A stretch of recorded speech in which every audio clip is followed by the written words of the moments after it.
so just some explanation on this.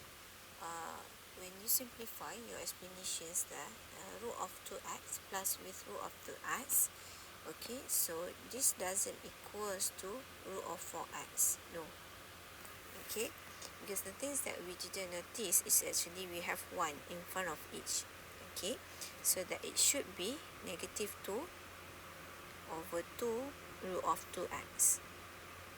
Okay, this is 2 as the coefficient, right? It's not that root of, okay.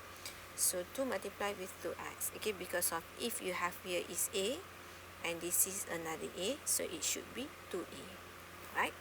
Okay, and then yes, after you simplify, still you will get the same answer as you mentioned. It is negative 1 over root of 2x, right? Okay, it's just that we will deal with the coefficients of this 1 plus 1, then we are going to get 2, then later on we will simplify.